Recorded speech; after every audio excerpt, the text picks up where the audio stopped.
Muy bien, buenas tardes a todos aquellos que han accedido a este salón. Bueno, yo soy Hugo Aparicio y tengo el orgullo de ser el coordinador de la carrera de desarrollo de software. Y voy a simplemente tomarme 2 minutos para recibirlos en esta nueva actividad que vamos a desarrollar hoy dentro del Festival Latinoamericano de Instalación de Software Libre. Eh, Antes de presentar al disertante, quiero agradecer a las autoridades que nos han dado todo su apoyo, a la secretaria académica Macarena Forneris y al rector Daniel Gali, que nos han brindado todas las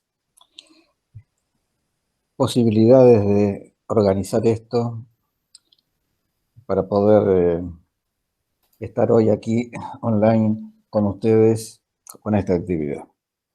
Bien, la actividad que tenemos hoy es la energía nuclear y el software libre. Quien va a dirigir las palabras hacia ustedes en esta charla es Sergio Martínez, que es profesor de Introducción al Desarrollo de Software y Estructura de Datos y Algoritmos 1 desde hace ya varios años en esta casa de altos estudios. Y ya no quiero demorarme más, voy a darle la palabra a Sergio para que comencemos con su presentación. Bueno, buenas tardes nuevamente a todos. Buenas tardes, Sergio. Te cedo la palabra para que Gracias, comiences. Hugo. Hola, bienvenidos a todos. Bienvenidos a todos. Ahí estoy compartiendo la pantalla. Gracias por estar en esta charla. Bueno, mi nombre es Sergio Martínez, como ya comentaba Hugo. Y bueno, la idea es transmitirle un poquito la pasión de la energía nuclear unida un poco a las ventajas del software libre y demás cosas que vamos a tratar de transmitirles en esta breve charla. La modalidad va a ser sencilla, o sea, vamos a exponer esto y después vamos a hacer algunas preguntas, ¿ok? En base a una pequeña encuesta que hicimos durante la inscripción, pude ver que más del 90% tal vez desconoce el mundo de la energía nuclear y es normal, o sea, es algo bastante extraño, algo bastante raro y quizás a veces hasta difícil de hablar porque hay muchos conceptos ya un poco instalados.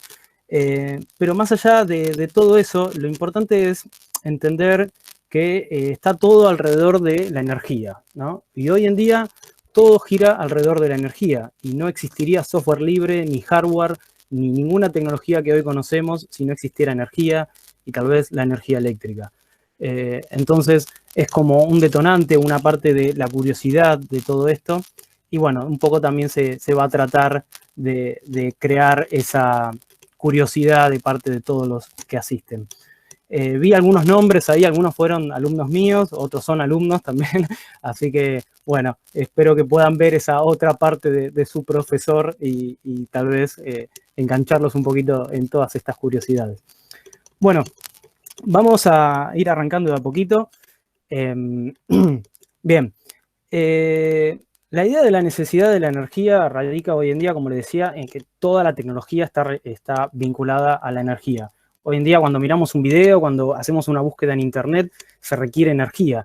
Y cada vez, con todas las tecnologías modernas, se requiere cada vez más energía.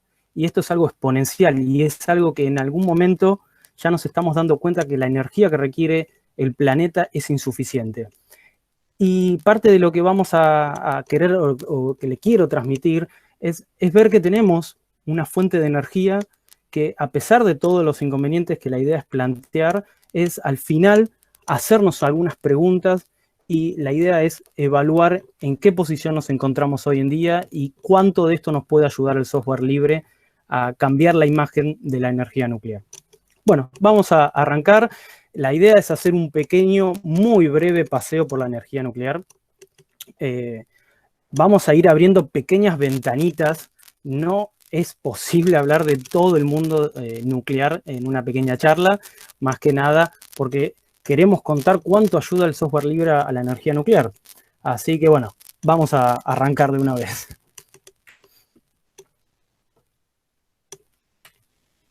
Primero vamos a hacer una breve explicación para este porcentaje que quizás no está muy en tema de qué es la energía nuclear, o tal vez se basa en algunas cuestiones que ha escuchado, que ha visto, o tal vez con suerte ha estudiado.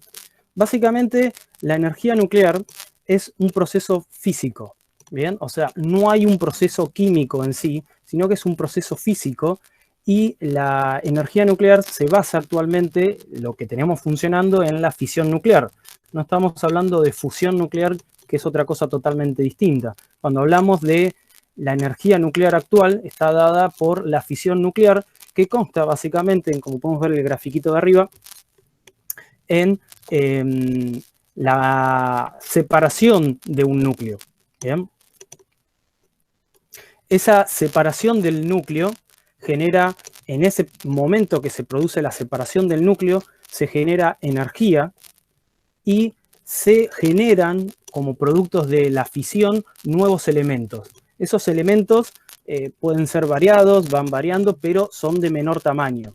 Vamos a ver, básicamente, sin entrar en demasiado detalle, que el elemento, digamos, principal que utilizamos para la fisión nuclear es el uranio, y el uranio es un tipo especial del uranio, que es el 235. Sin entrar en física, no quiero perder a nadie en la primera diapositiva, pero la idea es, ese es un elemento bastante escaso en realidad, y que es el único que puede fisionar, o sea, separarse y producir energía, y a su vez, obviamente, produce radiación en el proceso, pero genera mucho calor.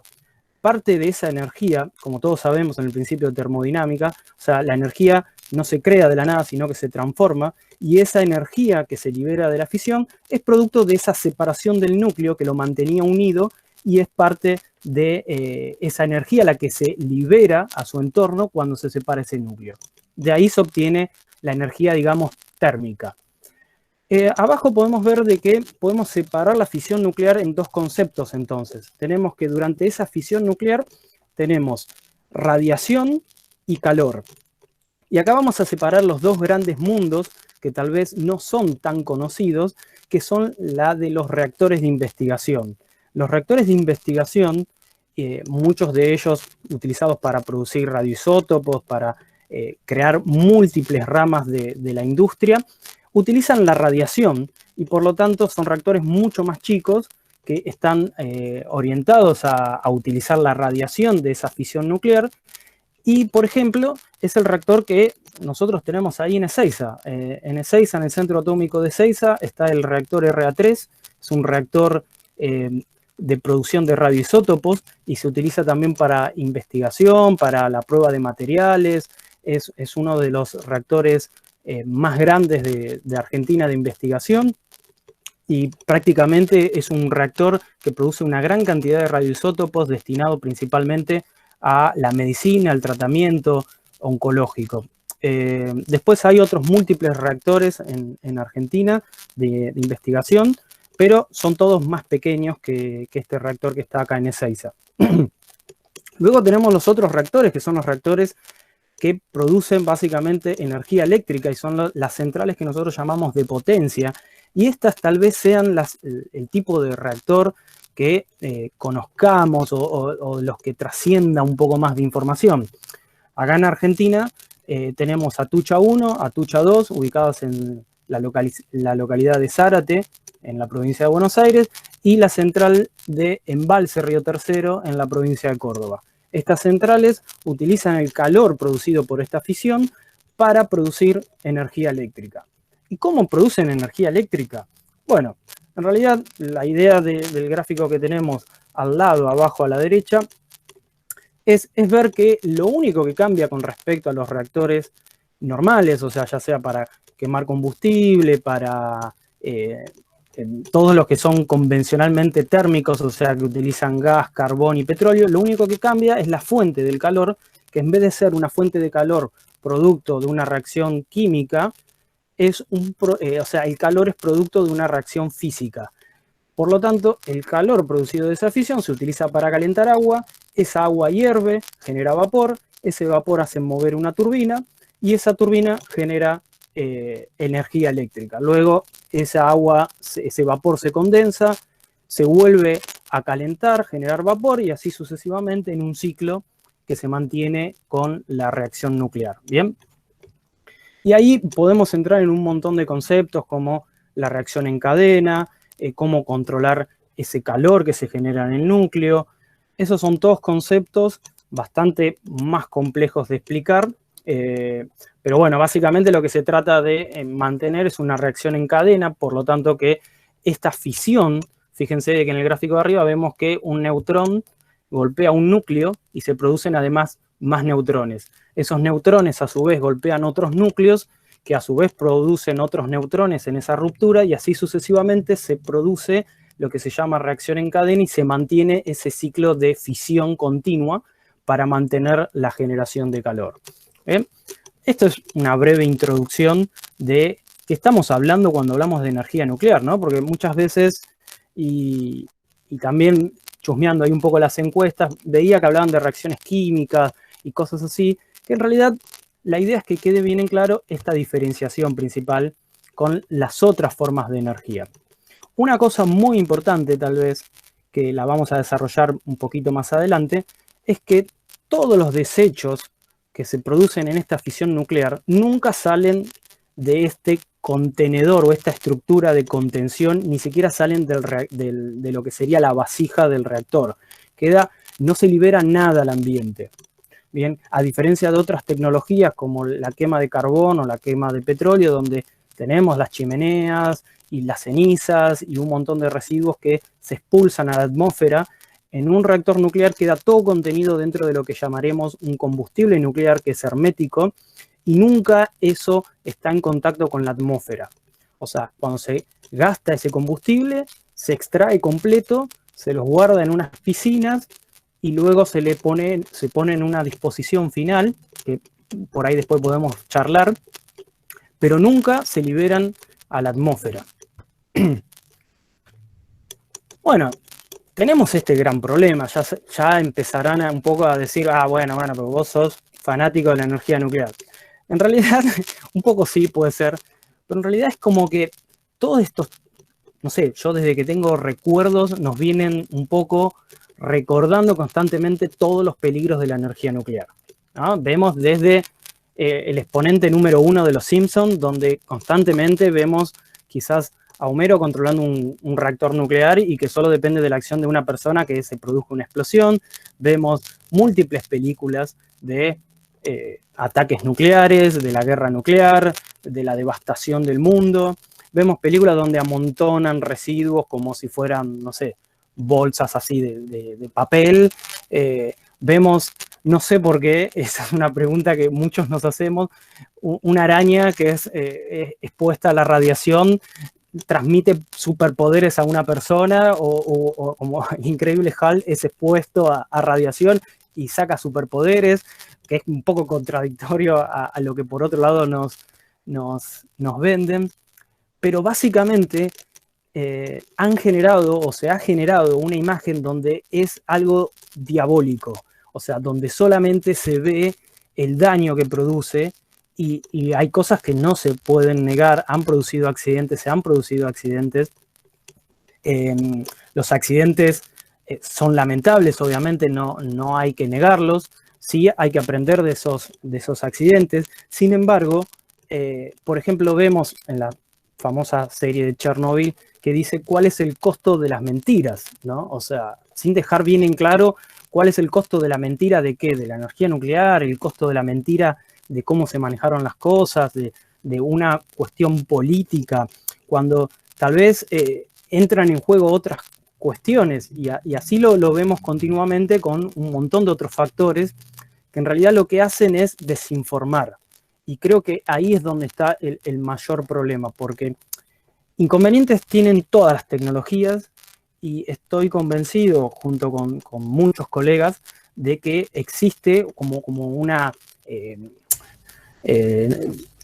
o sea, se compenetran en buscar siempre los inconvenientes de ciertas tecnologías, como es en este caso, pero por ejemplo, hay múltiples soluciones que hoy en día se aceptan o se ignoran, sin ir más lejos. Por ejemplo, tenemos el glifosato, que es un químico que se utiliza para cultivar, y está comprobadísimo que genera un montón de problemas. O sea, sin embargo, no vemos que hay una serie de televisión que trata esto, ¿no? Y tal vez ahí también lo podríamos denominar como cuál es el costo de la mentira, decirnos que eso nos viene a crear alimento. Pero bueno, sin entrar en controversias con todas esas cosas, creo que partimos de una imagen que realmente nos juega muy en contra. Entonces, normalmente tenemos que empezar diciendo, ok, esta es la imagen negativa que tenemos, pero créanme que hay otra imagen posible. Bien. Arriba van a encontrar esa imagen, es una central nuclear. Es una central nuclear estrella, digamos, o sea, de muy buen rendimiento, con estándares mundiales excelentes. Es una central argentina. Esa es la central de embalse Río Tercero, recientemente extendida su vida. Estuvo produciendo energía por más de 30 años y se le extendió la vida a esa central con trabajo argentino, y esto es a lo que vamos a recalcar nuevamente después en el transcurso de esta presentación, con trabajo argentino y desarrollo y construcción de materiales hechos en Argentina. Se la extendió por 30 hasta 40 años más la vida útil de esa central nuclear. Es un antecedente único prácticamente en el mundo. ¿Por qué? Porque Argentina domina este tipo, la tecnología de este tipo de reactores. ¿Okay? Fíjense de que es un reactor nuclear y no tiene esa chimenea, ¿okay? Porque esa chimenea tiene otras funciones y no necesariamente es un reactor nuclear, pero básicamente vean que un reactor nuclear no suena tan diabólico cuando lo vemos así, ¿no? O sea, y tiene otras características que me gustaría compartirles antes de empezar a hablar un poquito de cómo utilizamos el software libre en la energía nuclear. La magnitud de la energía, uno no llega a entrar en un orden de magnitud cuando empieza a hacer comparaciones. Cuando empezamos a hacer comparaciones vemos que tenemos la gallina de huevos de oro ahí, ¿ok? Pero todo eso es propenso a la mala utilización, pero no podemos condenar una máquina de hacer energía porque algunos pocos la utilicen mal. Es lamentable, pero bueno. Fíjense que en la parte superior vemos que ahí está en la mano, tiene lo que sería una pastilla. Esa pastilla es de uranio, ¿bien? Y esa pastilla de unos 10-12 gramos, fíjense que puede producir el equivalente, solo esa pastilla puede producir el equivalente de energía a 565 litros de petróleo, 1 tonelada de carbón. O sea, yo tengo 10 gramos de uranio contra 1 tonelada de carbón. Lo mismo con el gas natural, 480 metros cúbicos, que es un montón, es una cisterna gigante de gas natural. Y fíjense que todos esos métodos de energía producen residuos en el ambiente. O sea, cenizas como el carbón, precipitaciones, lluvia ácida, todo lo que quieran, y a su vez también todo eso emanado a la atmósfera. Cuando esa pastilla esa pastilla de uranio se utiliza dentro de una vaina hermética, se pone dentro del reactor y cuando termina su vida útil, se retira y se guarda en un lugar sin haber esparcido absolutamente nada fuera de lo que son sus niveles de seguridad, que es una vaina dentro de la otra, y son distintos niveles en capas de seguridad. Pero supongamos que queremos olvidarnos de eso por un rato, ¿no? Abajo podemos comparar los niveles de emisión de gases de efecto invernadero, ¿ok? Y vemos algo llamativo. Tenemos las energías limpias como la del viento o la solar, que llamativamente emiten más gases invernaderos que la energía nuclear. Pero ¿por qué ocurre eso? Si pueden ver en la escala de abajo tenemos el lignito, que es un tipo de carbón, que es el que más produce gases de efecto invernadero, el carbón común. No tengo mucho detalle cuál es la diferenciación. Abajo está donde pueden sacar bien el estudio que se hizo comparando todas las centrales y toda la información de la comparación que se realizó. Después, oil es el petróleo, el gas natural. Y tenemos la solar. ¿Qué pasa con la energía solar? El gran problema de la energía solar es la contaminación que produce, no solo su fabricación, los elementos tóxicos que componen la placa fotovoltaica, sino que el problema es la vida útil corta de las placas y el complejo tratamiento que tiene eliminar ese residuo. Es altamente tóxico las placas con las que están hechas las fotos fotovoltaicas, las células fotovoltaicas.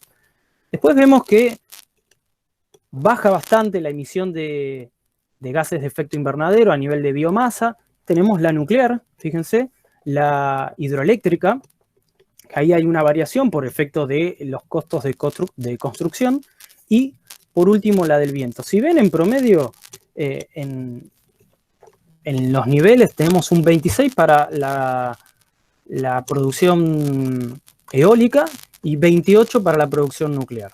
¿Ok? Vemos que está en el orden. Entonces, es una producción. Aparte, la energía nuclear tiene una característica, que el reactor nuclear, cuando se pone a funcionar, prácticamente puede estar un 90% de todo el tiempo funcionando, constante. O sea, se lo pone a una potencia y esa potencia, y una característica de los reactores, por ejemplo, de Argentina, es que son con recarga constante. O sea, que técnicamente podrían no parar nunca, paran para mantenimiento y todas esas cosas, porque a medida que se va gastando el combustible, se puede ir recargando con nuevo combustible. A diferencia de otros tipos de reactores de que tienen una parada cada año, año y medio, donde se quita todo el combustible, se pone nuevo combustible, se cierra y se pone a funcionar. Más o menos así por arriba, ¿no? Las características principales. Pero no solo eso nos está abriendo una oportunidad de hacer frente al cambio climático como una alternativa del presente, sino que el grado de dificultad que tiene esta tecnología nos abre la puerta para nuevas tecnologías y el desarrollo y la investigación.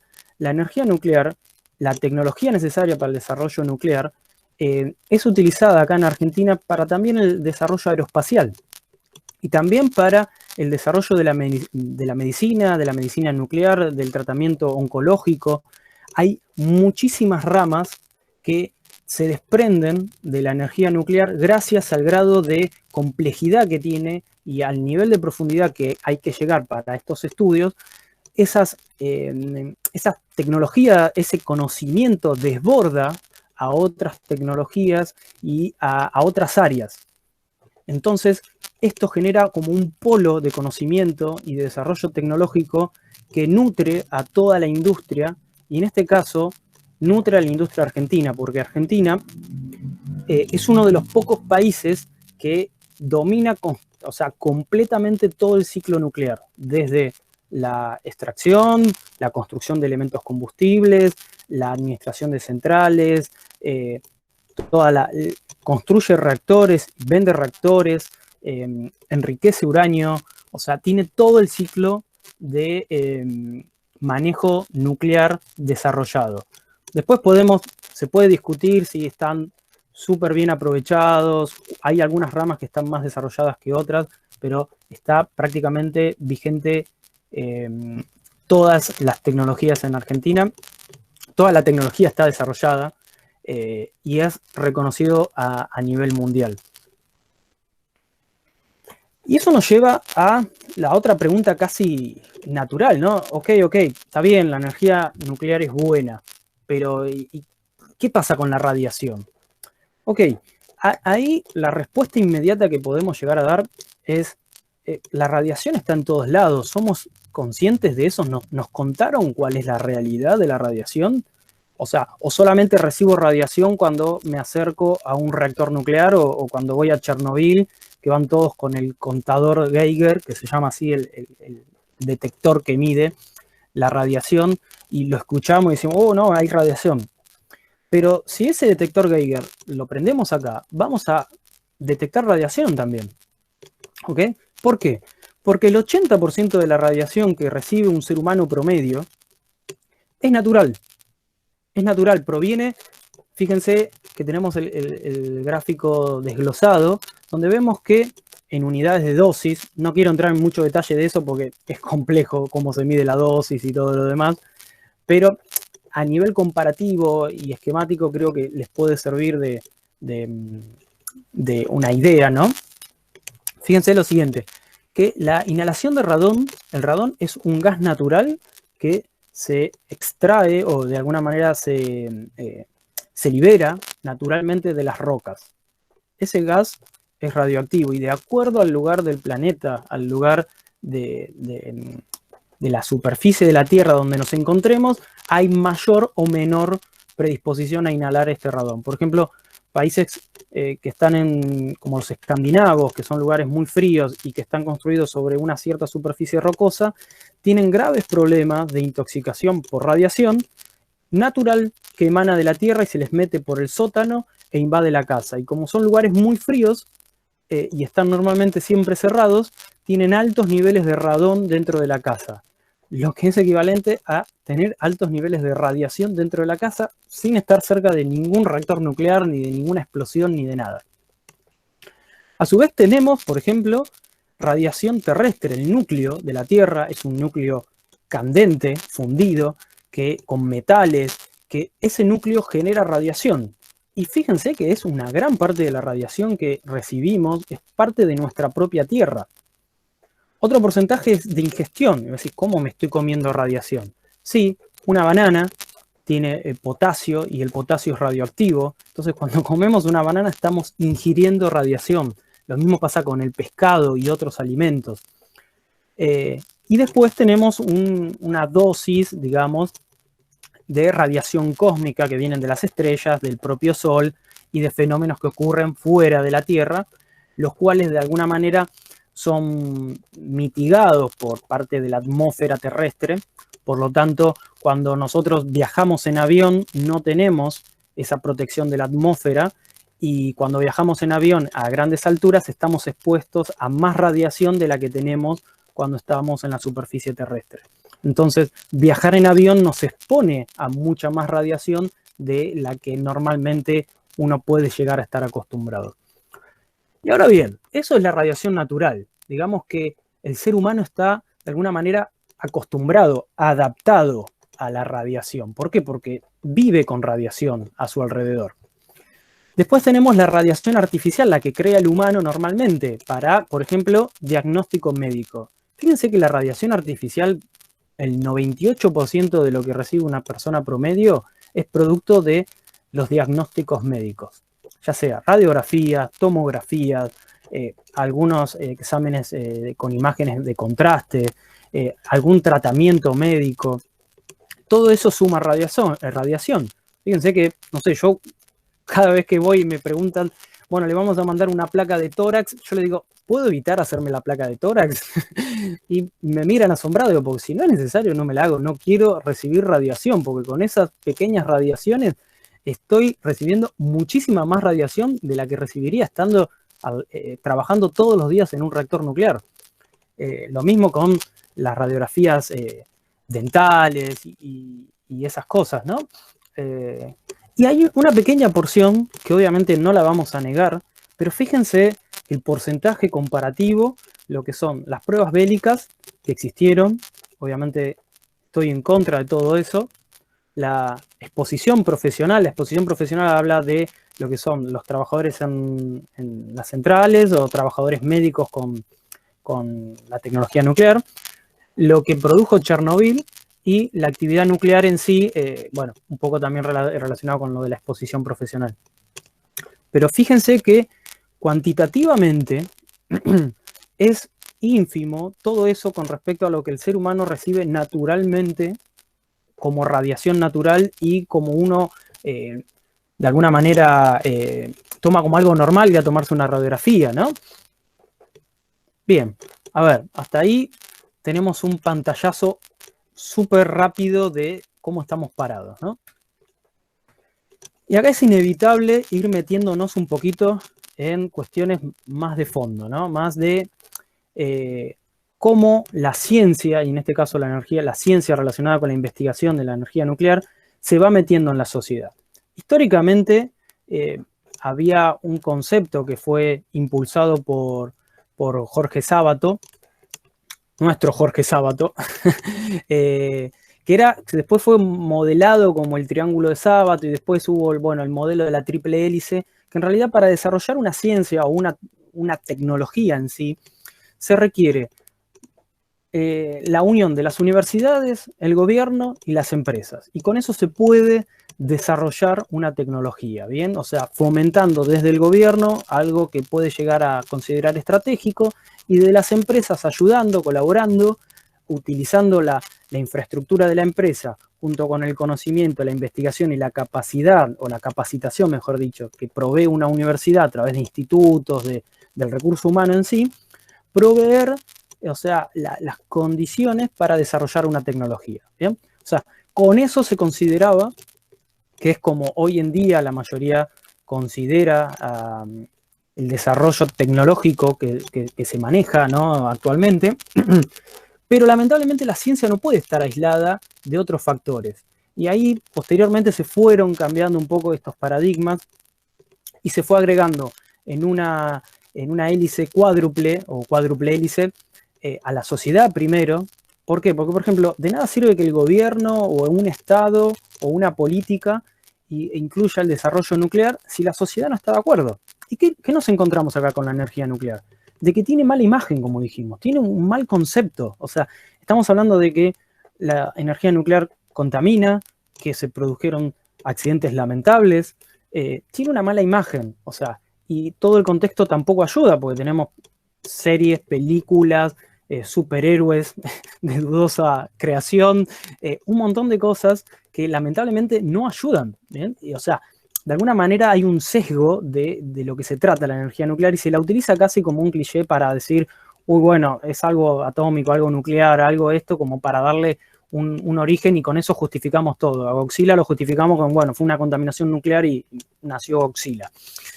Pero sin embargo hay algo que nos estamos olvidando que también afecta a la sociedad, que es el tratamiento contra el cáncer, todos los usos medicinales que tiene. Bien, tenemos la esterilización de, por ejemplo, los contenedores donde se hace la donación de órganos, se esterilizan con radiación. O sea, y no es que queda radioactivo eso, se da una dosis de radiación, porque es la única forma de garantizar de que ese contenedor quede completamente estéril sin afectar digamos, la composición de ese contenedor. Y así con un montón de otras cosas se esterilizan alimentos, por ejemplo, las cerezas y frutillas, espero no equivocarme, pero cerezas y frutillas se esterilizan para la exportación. ¿Por qué? Porque son de corta duración, entonces se esterilizan y con el tiempo que tienen de traslado pueden durar más tiempo, pero no por eso son radioactivas. No hay que confundir una cosa con la otra. Bien. También todo lo que tiene que ver con el estudio de imágenes. Argentina ha desarrollado un montón de, digamos, aparatos para hacer diagnósticos por imágenes. Todos esos con todo el desarrollo de estas tecnologías. Y a su vez también, algo no desarrollado en Argentina, pero que está desarrollado a nivel mundial, es el tema del transporte y la propulsión, ¿no? Muchas veces quizás habremos escuchado la propulsión nuclear para un submarino, para un barco o para un portaaviones.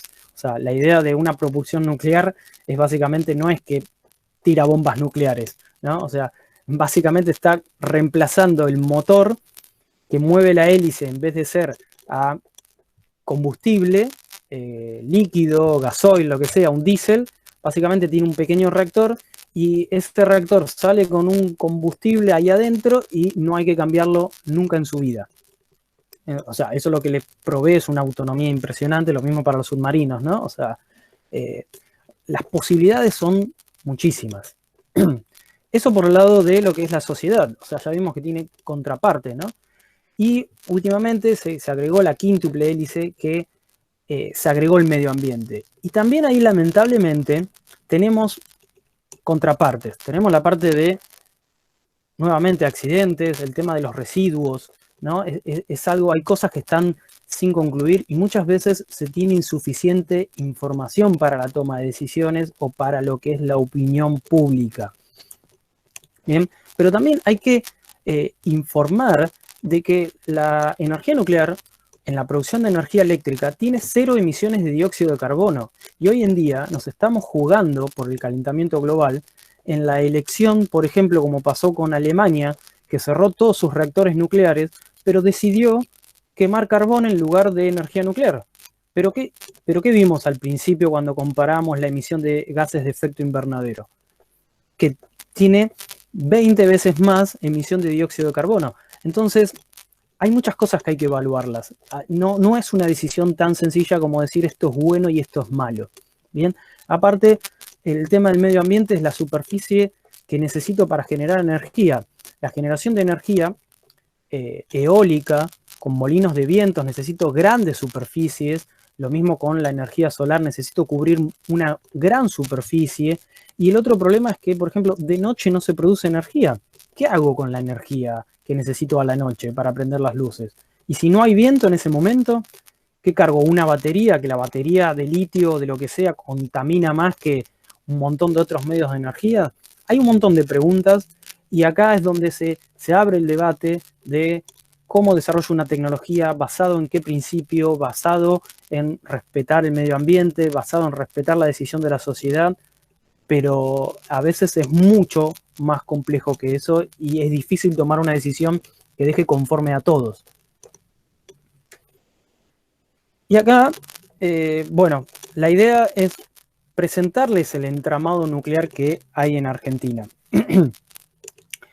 La energía nuclear es liderada históricamente desde el año 1950 por la Comisión de Energía Atómica, conocida como la CNEA o CONEA, como le solemos decir muchos.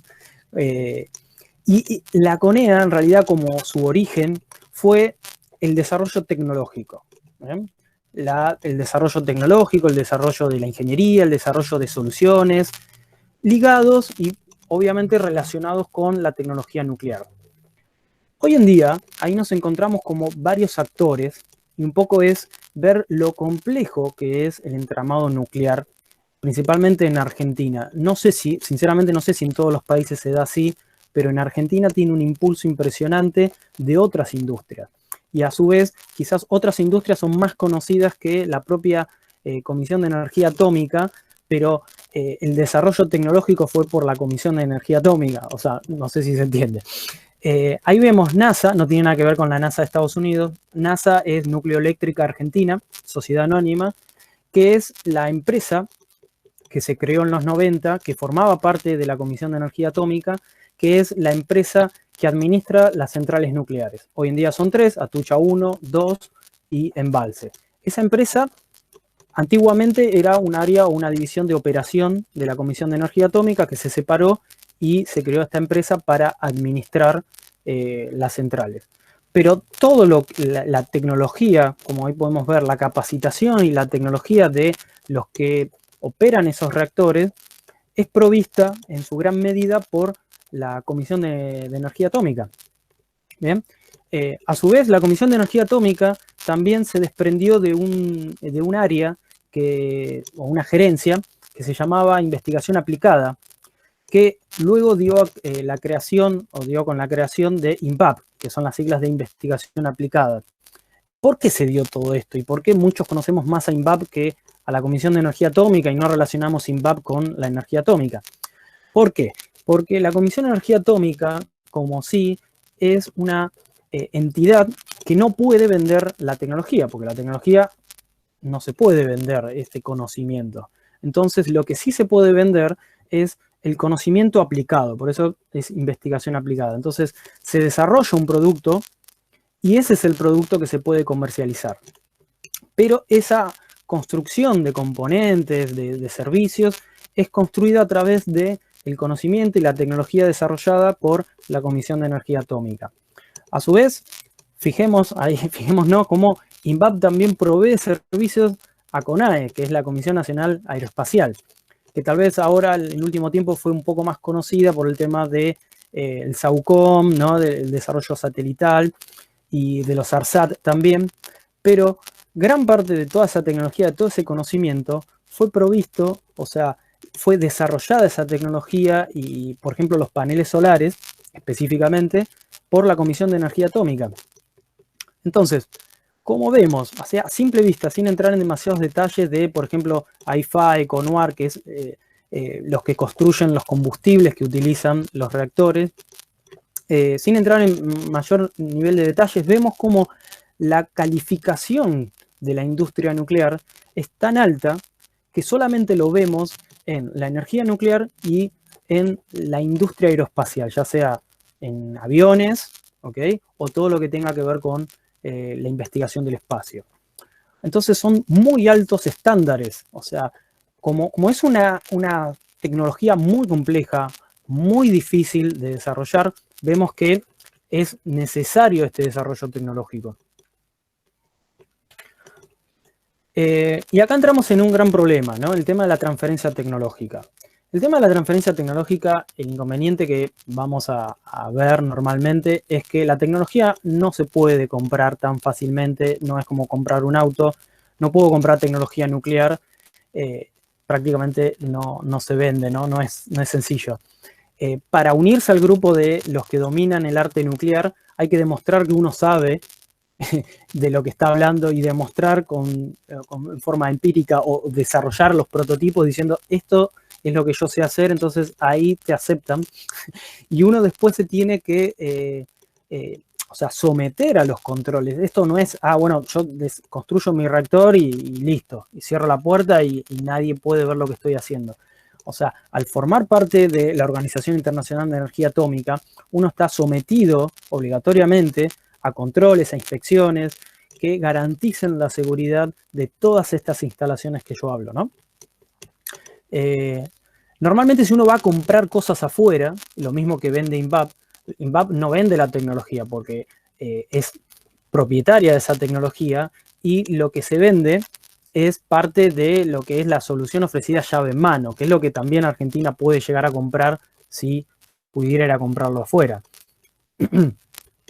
Y obviamente vemos que todas estas cuestiones tecnológicas, de transferencia tecnológica, un poco impactan con las decisiones de países. O sea, yo te vendo un producto, pero después no te brindo soporte sobre ese producto, es como que estoy limitando un poco el desarrollo de esa tecnología en el país que la adquirió.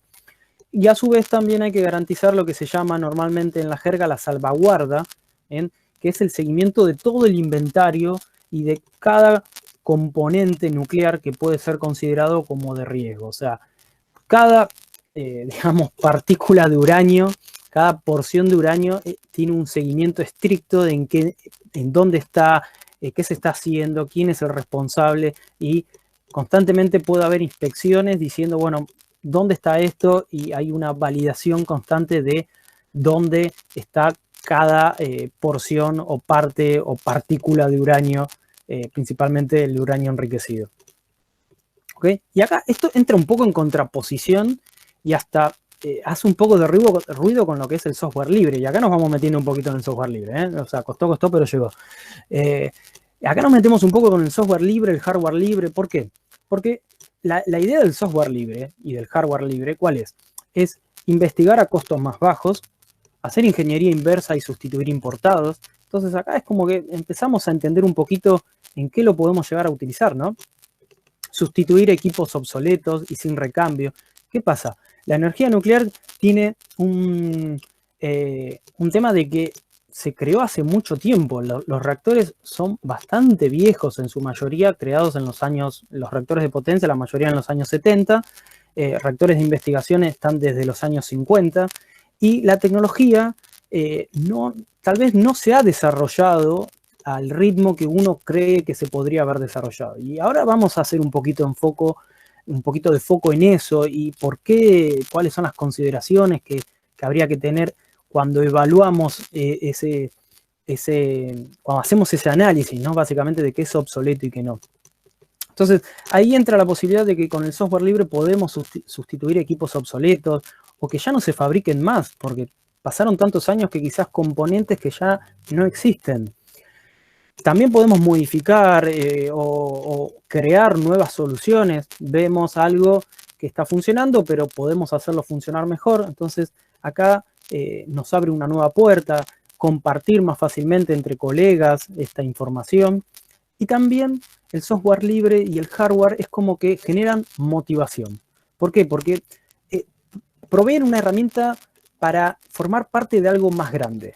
Y en este caso es fundamental darse cuenta de que cuando uno comparte conocimiento, obviamente no estoy hablando de compartir algunas cuestiones delicadas de tecnología nuclear, porque eso no está permitido, pero el conocimiento de hacer ciencia, de hacer investigación, provee una satisfacción personal de estar haciendo algo bien y de formar parte de algo más grande. Y esto nos lleva un poquito a contarles, un poco en qué estoy utilizando el software libre en la Comisión de Energía Atómica. Bien, esto es un pequeño proyecto dentro de varios proyectos que hay de software libre. Acá hay mucho de electrónica, pero también vamos a ver de que hay un foco muy importante en lo que es el software libre. Comienzo contándoles un poquito. Este es un proyecto básicamente de monitoreo ambiental para el monitoreo de radiación en las inmediaciones de instalaciones nucleares. Específicamente este prototipo, la idea es colocarlo en el reactor RA3, es el reactor que está en el centro atómico de Seiza, ahí cerquita de la universidad, a unos 3 kilómetros de la universidad, atrás del aeropuerto. Ese es un reactor bastante grande, con bastante utilización para, como dije, la producción de radioisótopos. Y bueno, la idea es ahí mostrarles, un poco ahí tengo mi estación de trabajo, que ahora no estoy pudiendo ir, pero bueno, era mi estación de trabajo donde vemos fuentes de corriente, voltímetros, ¿cómo se llama? Un electrómetro, un osciloscopio, bueno, varias cositas para analizar la parte electrónica del amplificador. Este proyecto fue iniciado ya hace algunos años por el licenciado Marcelo Miller junto con el ingeniero Alejandro Pontiroli, que desarrollaron una alternativa al amplificador electrométrico. Existía un diseño, ese diseño era bastante complejo, y la idea es reemplazar de alguna manera el funcionamiento o la precisión, digamos, lo más posible, de lo que vemos después en la imagen de al lado, el electrómetro digital Kittly, que es la marca. Ese electrómetro más o menos tiene un costo de adquisición, por lo que pude ver, de alrededor de $10.000.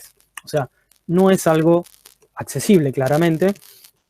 Y la idea es tener esa misma precisión en un componente que lo podamos utilizar de manera autónoma, ¿bien? Y lo podamos tener como una unidad de monitoreo autónoma, aislada y que reporte la información. Básicamente, les cuento rápidamente sin entrar en demasiados detalles de la parte de sensores nucleares y la parte electrónica.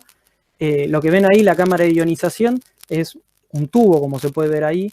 Adentro eso tiene gas argón y tiene unos electrodos que cuando incide la radiación genera una corriente, que esa corriente es transmitida al electrómetro, o en este caso al amplificador electrométrico, y esa corriente es convertida en niveles de voltaje. ¿Bien?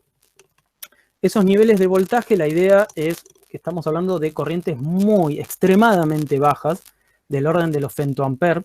Bien, es 10 a la menos 15, o sea, imagínense amperes, o sea, son 15 ceros, o sea, es muy poca corriente, entonces la sensibilidad de este equipo es muy, muy, muy importante, por lo tanto tiene una aislación completa, es afectado a nivel de que la misma electrónica genera ruido, entonces tenemos toda una aislación y unas pruebas que estuvimos haciendo, algo les voy a mostrar acá rápidamente, para garantizar de que no se vea afectada la medición de radiación con este tipo de solución.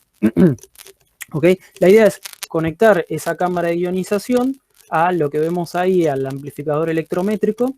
Se desarrolló una mejora durante mi proyecto para hacerlo más inmune a la variación de voltaje de la fuente y a las variaciones de temperatura, y con eso generar un voltaje, que ese voltaje sea digitalizado por la electrónica, con el objetivo de que esta electrónica sea fácilmente, se pueda adquirir fácilmente, toda la electrónica de adquisición, de digitalización, procesamiento y comunicación, y que sea adosado, o sea, y unido, o sea, básicamente a la par para hacer una correlación de las señales con una estación meteorológica.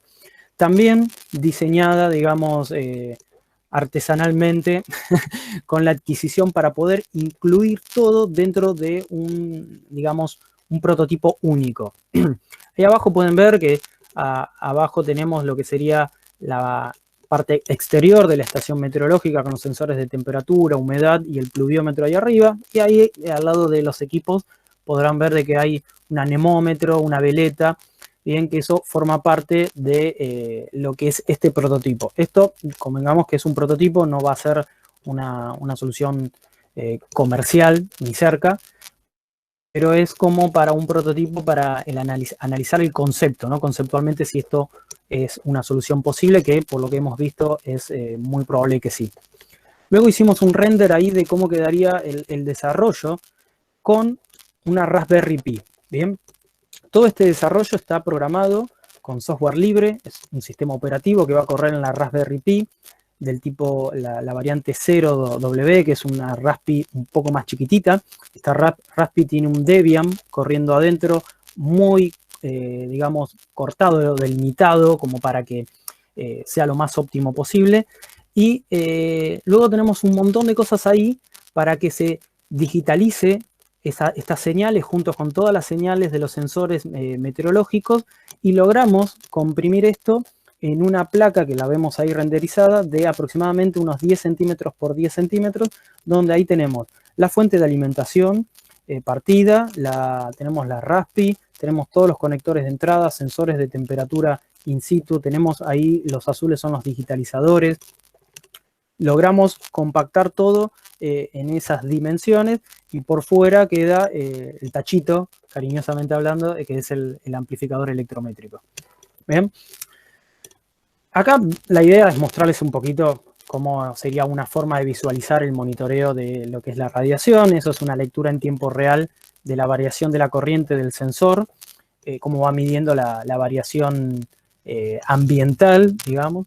Y vemos, por ejemplo, de que, sin embargo, se pudo hacer la correlación. La idea es con estos gráficos ver cómo la temperatura puede afectar la electrónica, cosa que se está mejorando, para evitar falsos positivos de variaciones de radiación ligados o relacionados con cambios de temperatura. Ahí podemos ver cómo lo de abajo es la variación abrupta de la temperatura. Esto lo armamos en un laboratorio, cambiándole abruptamente la temperatura, y vemos cómo la corriente varía de una manera que no es proporcional, o sea, no corresponde con el nivel de radiación en ese momento. Entonces son cosas que se están estudiando, pero fíjense cómo con software libre, esto utilizando todas las herramientas del software libre, nos permiten hacer ciencia, estar investigando y comparando cómo funciona, cómo se desarrolla la electrónica y cómo reacciona la electrónica a diferentes circunstancias. Todo este desarrollo fue posible a este gran equipo. ¿Bien?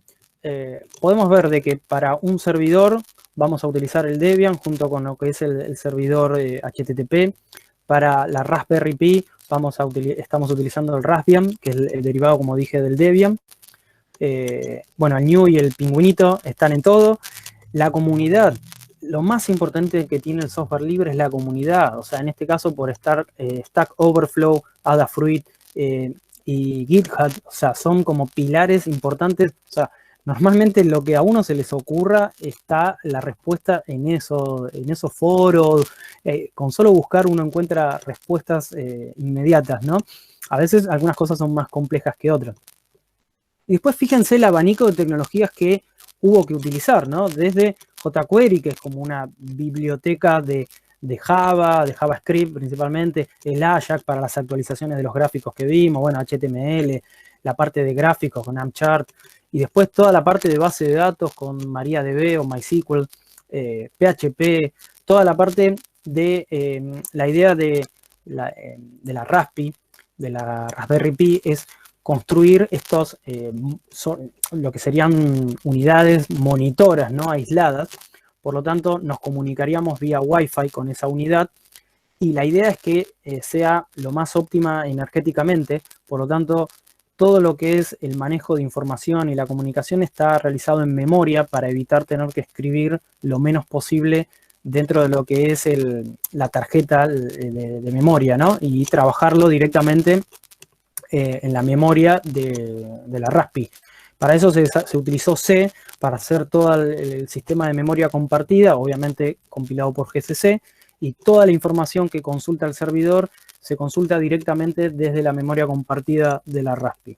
Y obviamente también fue necesario el bash de Linux, que es el entorno, digamos, la consola, y Python, fundamental para la mayoría de las cosas. O sea, vemos cómo es un universo complejo, ¿no? Y esto un poco respondiendo muchas veces a alumnos o colegas que preguntan cuál es el mejor lenguaje para aprender. Y en realidad depende, ¿ok? No hay una respuesta única. Depende de lo que queramos hacer. Acá vemos que hay un montón de cosas dando vuelta y todo está orientado a algo específico.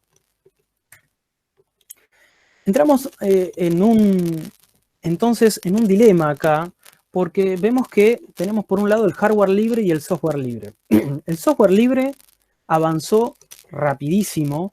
Vemos que desde el año 91 empezó con Linux y se empezó a desarrollar y tomó mucha fuerza, y hoy en día está casi como aceptado en prácticamente todas las infraestructuras. Hoy básicamente podemos decir que el 80%, 90% del software de una empresa, principalmente en lo que son servidores, está dominado por Linux, ¿no? Y derivados, o New Linux, como diría Stallman. Pero el hardware no se desarrolló tan rápidamente. Y ahora nos estamos dando cuenta que en realidad no tenemos la libertad total hasta que no tenemos un hardware libre también. Y esto fue algo que recién a partir de los años 2000, antiguamente Spark de Solaris hizo algo, lo que pasa es que no tuvo la fuerza para continuar, pero ahora está tomando nuevamente fuerza. Un poco disparado por Arduino, por la Raspi y otras corrientes que ustedes ven ahí, pero me gustaría destacar lo que es el RISC-V, ¿no? O 5, como quieran llamarlo, que es el desarrollo de un código abierto para un hardware, para un procesador, donde esté libre de licencia. No sé si lo habrán escuchado, pero básicamente hoy la Raspi utiliza un procesador del tipo ARM, ¿no? Y para utilizar ese procesador se requiere pagar una licencia. O sea, todo el hardware después es libre, se puede utilizar, pero si yo quiero poner ese procesador en mi placa, tengo que pagar una licencia al creador de ese procesador.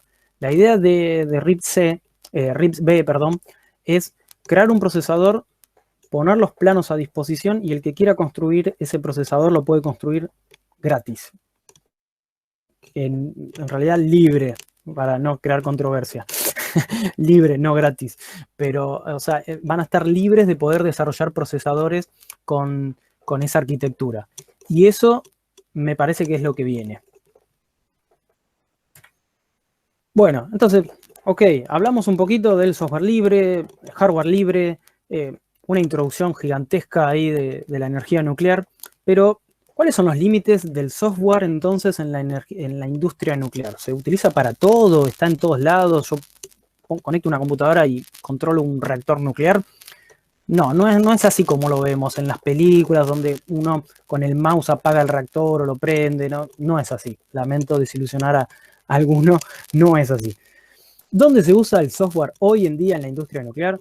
Y básicamente en la colaboración con otras industrias, en áreas no nucleares, en sistemas de monitoreo como el que vi, en el que estoy trabajando yo, en la visualización de datos no críticos, en la visualización también de consolas de monitoreo, en almacenamiento de información, por ejemplo, de las acciones que se han tomado, para graficar, para mostrar por pantalla valores o variables, por ejemplo, el flujo neutrónico, cosas así. No quiero tirar demasiados datos técnicos para no crear más preguntas o dudas de las necesarias. Ver señales, alarmas, cosas así. Para eso se utiliza el software. ¿Para qué no se usa? En realidad no existe ningún reactor nuclear controlado por software. O sea, lamento la desilusión, pero no hay un reactor que se pueda de alguna manera apagar y controlar 100% por software. ¿Por qué? Porque hay unas normas de seguridad vigentes que la lógica de disparo, cuando hablamos de lógica de disparo, es con la lógica de apagado del reactor. La lógica de ese disparo no está permitida que sea por software. ¿Bien? O sea, básicamente hay una normativa que prohíbe eso. Después, ahora en breve vamos a comentar por qué. ¿Qué hay que tener en cuenta? Que las acciones directas sobre el control y la seguridad del reactor son lógica dura. ¿Qué quiere decir eso? Que es electrónica. o en su defecto actualmente se está yendo a los FPGA, que es una lógica electrónica programable. Ahora vamos a tirar un par de tips de eso. ¿Por qué es esto? Porque el software, para correr de alguna manera necesita estar en un sistema operativo, este tipo de software por ahí a lo que estamos acostumbrados. Y eso es no determinista. ¿Qué quiere decir? De que es probable de que no siempre tenga las mismas reacciones. ¿Ok?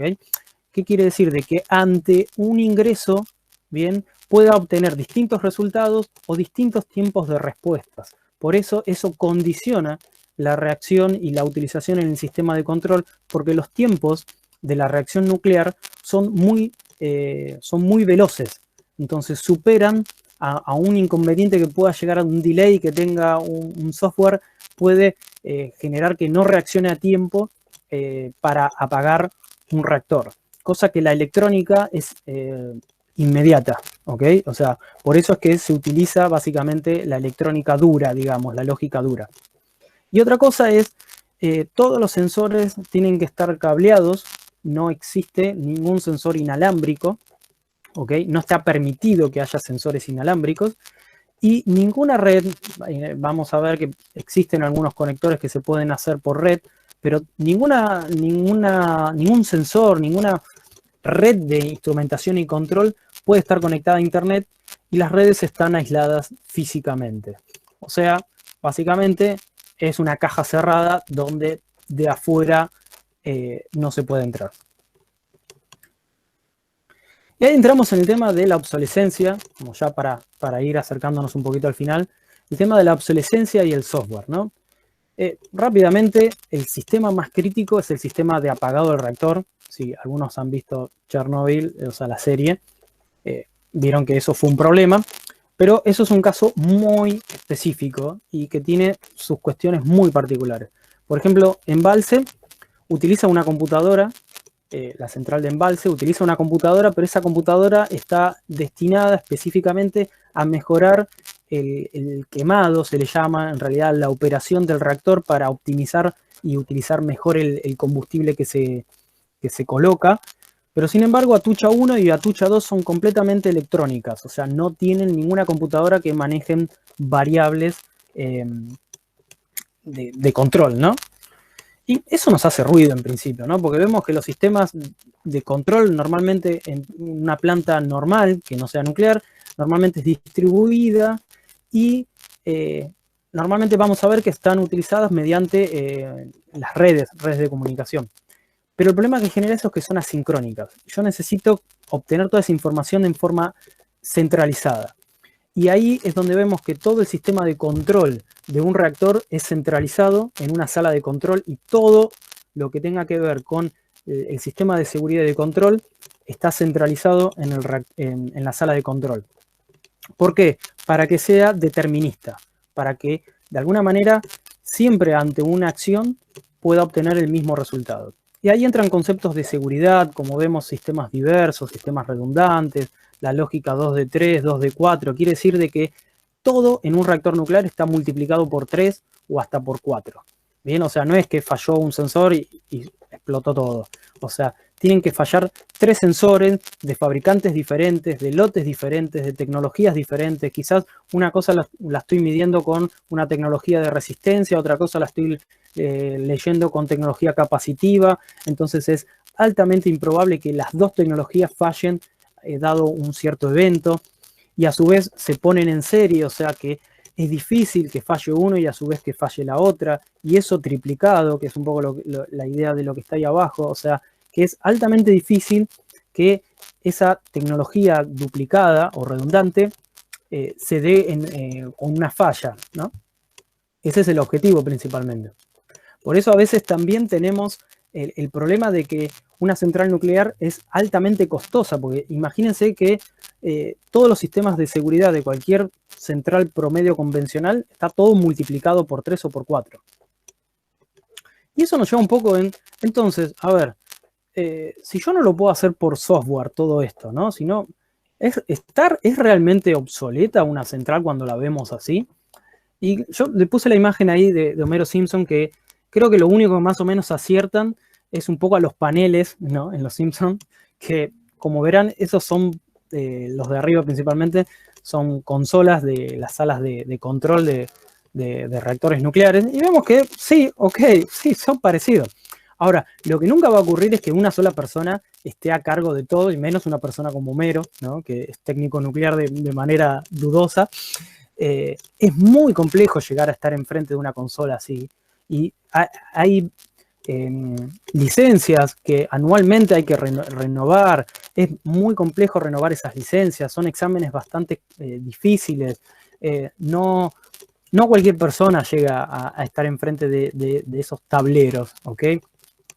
Arriba podemos ver, arriba a mi izquierda, no sé cómo lo verán ustedes, la que es más gris, el tablero de arriba que es más gris. Esto es una central nuclear, un tablero de una central nuclear en Estados Unidos, moderna.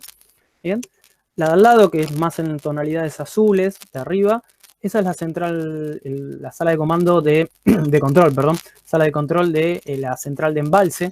Como ven, más o menos no hay grandes, hay unas computadoras ahí, todo bien, pero el resto son todos teclas, cosas así, digamos, viejas, si me permiten decirlo. Pero abajo también vemos relojitos, toda la parte convencional también.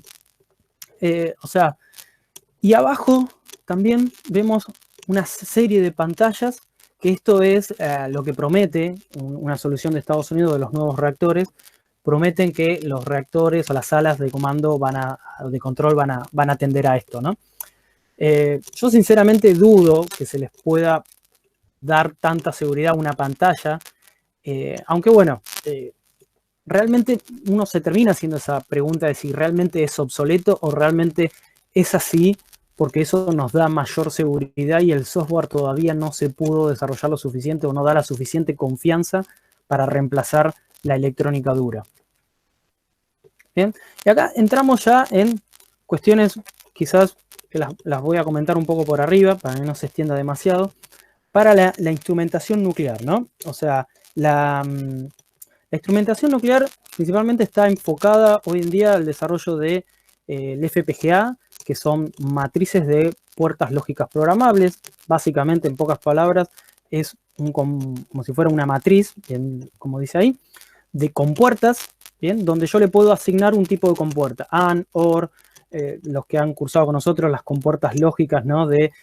Cuando estamos programando, la lógica esa que muchas veces le decimos, bueno, ahí estamos programando eso, pero a nivel hardware le estamos diciendo, bueno, vos te vas a comportar como un AND, vos te vas a comportar con un OR, ustedes se unen así, ¿ok? Están haciendo ese tipo de programación, pero a nivel de hardware.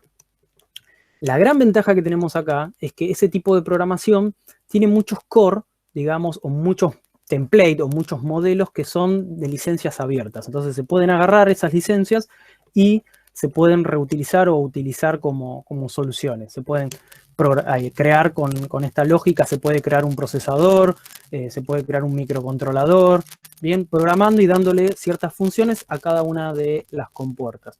Por el otro lado tenemos los PLC. Estos PLC son como controladores programables, pero acá ya tenemos un software que corre con una CPU y ya algo más habitual a lo que nosotros conocemos, pero el problema que tenemos acá es que este código que utilizan los PLC están sujetos a licencia de los fabricantes y que lamentablemente cada fabricante no se pone de acuerdo y cada uno tiene su propio estándar y un PLC no es compatible con otro PLC, cosa que ya podemos imaginar que genera algunos inconvenientes. Sin embargo, vemos que la programación de esos PLC tienen algunas cuestiones gráficas o inclusive tienen un lenguaje de programación derivado de C y de Pascal con el cual podemos programar esos PLC. Con eso estamos programando toda la parte convencional, ¿bien? O sea, subió la temperatura, tomo una decisión, activo una alarma, ¿bien? Fíjense cómo es la instrumentación nuclear. Acá bien propiamente haciendo foco en lo que es la reacción de cómo apago el reactor. La acción de apagar el reactor de manera preventiva se utiliza el término Scrum. ¿Bien? El término Scrum lo que produce es el descenso de lo que son barras de control o de seguridad y lo que hacen es absorber todos esos neutrones que vimos al principio, y lo que hace es extingue la posibilidad de que se siga generando esa fisión nuclear. Entonces, automáticamente se apaga el reactor por la absorción de todos esos neutrones que estaban dando vuelta. Como vemos, ahí en la lógica dura, es electrónica y prende unos LED diciendo de si la compuerta, si el sensor se activó o no se activó. Y presten atención para algunos que quizás entiendan un poco de electrónica, van a ver que son las compuertas AND, tenemos compuertas OR, y todo eso es una compuerta AND, y si cualquiera de todas esas se activa, ¿no? Vemos que cambia el estado de sería el estado final, ¿no? Es como que tiene que estar todo bien, ¿ok? Para que esté habilitado el funcionamiento del reactor. Si cualquiera de todas esas señales cambia de estado o genera un problema, automáticamente se apaga el reactor con las barras estas que les comentaba de control. Y abajo vemos una placa de FPGA, que es la que, bueno, ahora yo estoy utilizando para un proyecto de emulación de señales del sistema de protección del RA10. El RA10 es otro reactor multipropósito que se está construyendo acá en el centro atómico de Ezeiza, un poquito más, digamos, hacia adentro del centro atómico, que también va a ser para la producción de radioisótopos y va a incluir un montón de instalaciones de investigación y de desarrollo para el análisis de materiales. Lo que vemos ahí al costadito es la sala de control del RA1. El RA1 es un reactor de investigación también y educativo, donde se imparten clases de cómo funciona un reactor. Y en ese reactor es el que está en el Centro Atómico Constituyentes, ahí en General Paz y Constituyentes, del lado provincia. Ahí cerca de lo que es la colectora está ubicado el edificio del reactor, y este es lo que sería la consola, ¿no? La consola de control, donde de un lado vemos la instrumentación, bueno, tenemos instrumentación de arranque, instrumentación de marcha, se le llama, cuando el reactor está funcionando a plena potencia. Es un reactor muy chiquitito, de unos 40 kilovatios térmicos, solamente genera ese tipo de calor, o sea, es poquito, y se utiliza para algunas cuestiones médicas, estudios, investigaciones y para educación también, principalmente ahí por los institutos que están en el Centro Atómico Constituyente. Bien, para presentarles cuál es el futuro, ¿no? O sea, si en algún momento escucharon lo del CAREM en las noticias, habrán visto que se está hablando mucho de este tipo de reactores.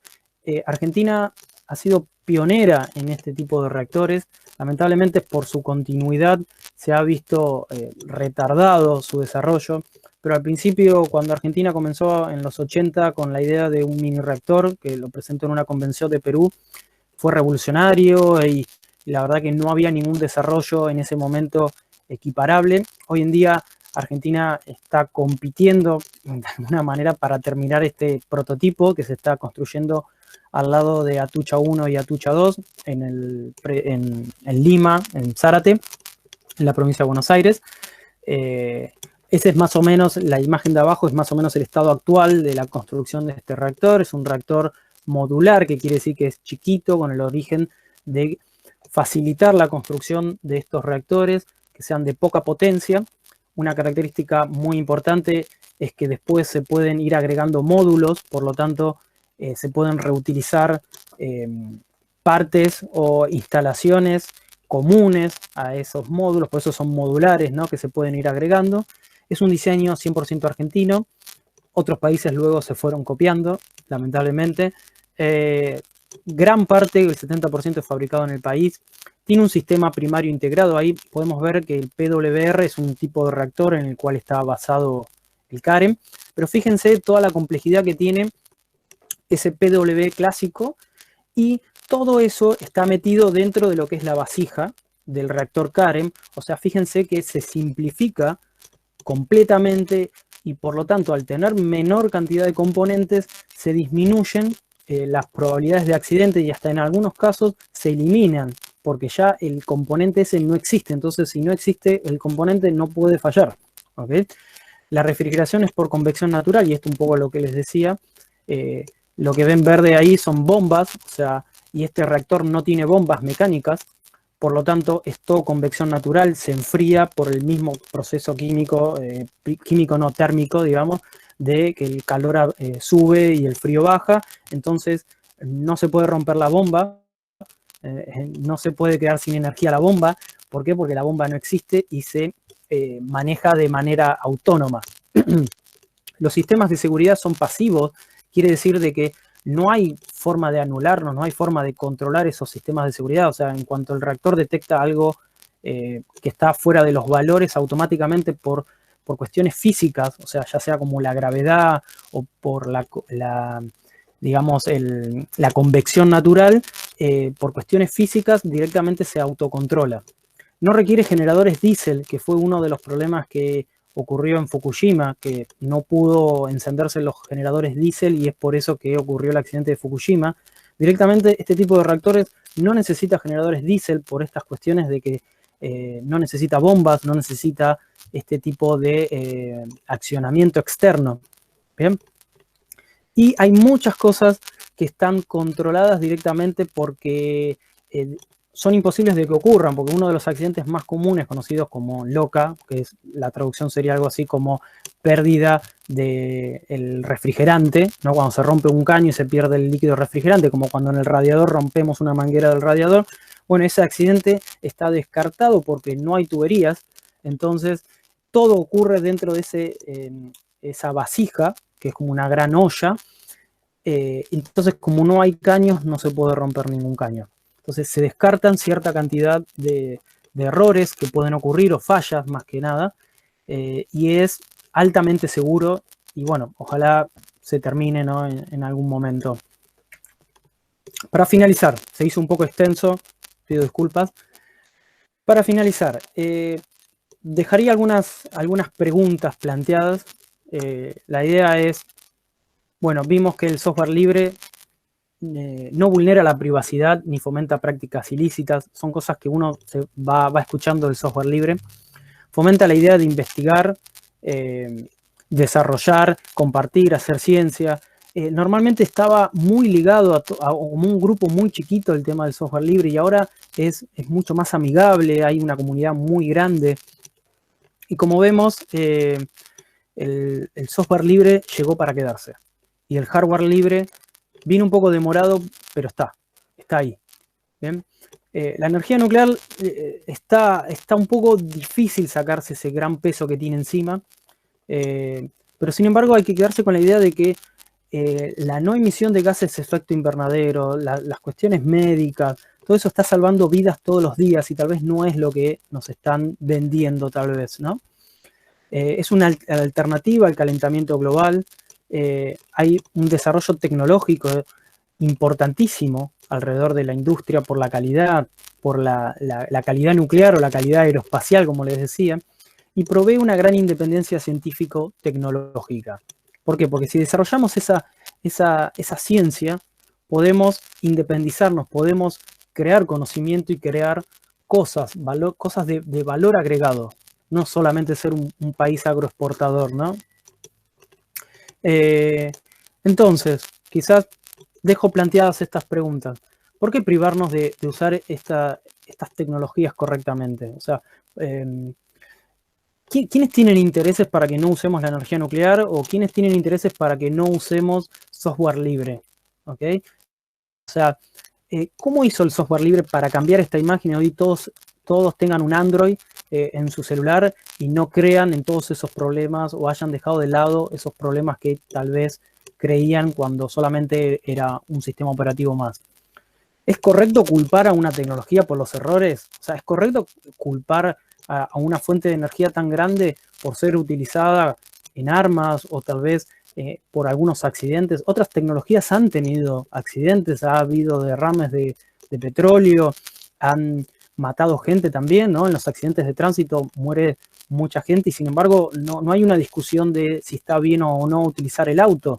O sea, ¿cómo es que a veces analizamos de diferentes formas las tecnologías? Y bueno, la idea es, puede ocurrir esa transformación con la energía nuclear, tratar de darle la oportunidad y aceptar que es una opción, o sea, para el futuro, para ahora, para un futuro que es ahora. Bueno, esas son las preguntas que les planteo. Muchas gracias por haber llegado hasta acá. Espero que haya muchas preguntas y espero poder responderlas. Bueno, muchas gracias, Sergio. Te voy haciendo un par de preguntas de las que fueron escribiendo los chicos, ¿sí? Pero Dale. fueron escribiendo y acotando muchas cosas, así que muy entretenidos, interesados todos. Preguntaban si la placa de 10x10 es compatible con un diseño CubeSat, no sé si se pronuncia así, o si eso fue buscado deliberadamente o se llegó casualmente. Bien, el diseño se trató de hacer lo más chico posible porque la ubicación final tenemos algunas limitaciones de tamaño. La idea es que junto a ese equipo hay que poner baterías, hay que poner paneles solares, porque la idea es que sea autónomo, entonces se trató de que sea lo más chico posible sin seguir ningún estándar o requerimiento previo. O sea, se trató de compactar lo máximo posible y se llegó a eso. Bien, después preguntan si RISC 5 está basado en la arquitectura RISC. En realidad está basado en eso. RISC y SIX sabrán que son unas formas de, cómo están compuestas las instrucciones del procesador. Una es son instrucciones complejas y las otras son instrucciones más sencillas, o sea, chiquitas y más sencillas. Las RISC son instrucciones más chiquitas que quizás requieren más ciclos de procesador, que son, por ejemplo, los procesadores ARM, ¿bien? O sea, están en esa corriente. Sí, está basado en eso. La idea es que para construir un procesador, hoy en día hay que pagar una licencia, ya sea el procesador que se quiera utilizar en cualquier solución de software libre, ¿no? Y después otra que preguntan si la energía nuclear libre es posible. La energía nuclear libre, qué buena pregunta. Yo creo que no, Ojalá pudiera ser así. El problema es por estos abusos, ¿ok? O sea, y esto ya es una cuestión personal tal vez, va un poco en el cuidado propio. Hay muchos intereses a través de la energía nuclear y esos intereses muchas veces no son buenos. Entonces, liberar esta energía puede llegar a desencadenar en malos usos. Por eso es que hay tantos controles y lamentablemente también eso condiciona mucho el desarrollo de la tecnología, porque al haber tantos controles hay que estar constantemente justificando la utilización de esta tecnología. Bueno, eso fue lo que fueron escribiendo ahí por el chat. No sé si alguien más tiene alguna pregunta que quiera realizar. No, Mati, ya te pasó el... Perfecto. Bueno, muchas gracias por tu clase especial, Sergio. No, de nada. Espero que no se hayan aburrido, o sea, se me extendió un poquito más.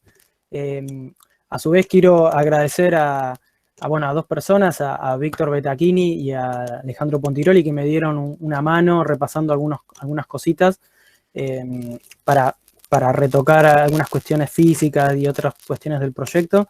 Y gracias a la universidad también por darme este espacio para compartir esta pequeña pasión, digamos, de la energía nuclear y contribuir un poquito a cambiar la imagen, ¿no? Más que nada que no todo es malo. Apostemos a eso. Por supuesto. Le pusiste muchísimos ingredientes al Flisol de este año, así que te agradecemos por eso. Fue muy interesante y bueno, sabemos que hay un montón de preguntas, pero bueno, hay que volver también al aula, así que... Sí, es verdad. Vendrán más charlas. Quedo abierto, ahí está mi correo, o sea, y los que quieran preguntarme cosas offline y los pueda ayudar en algo, bienvenido. Buenísimo. Bueno, quiero agradecer a Sergio esta disertación que realmente ha sido, pero realmente excelente. Gracias. También quiero en este momento agradecer al equipo que me acompaña en la conducción de la carrera, que los voy a nombrar. Aquí tenemos presentes a Muriel Cuchetti, a Matías Bassi, y hoy por un compromiso en otra universidad está ausente, pero también ha colaborado con toda esta organización, Gustavo Pascual. Yo no voy a hablar más, agradezco a todos, voy a pasar a Matías para que haga un cierre de esto. Sí, no me quiero olvidar de comentarles que mañana vamos a estar con Gustavo hablando de algunos productos de software libre, ¿sí? Algunos programas de utilización común. Así que bueno, los esperamos mañana y de vuelta les agradecemos la presencia. Nos vemos. Muchas gracias a todos. Buenas noches. Buenas noches.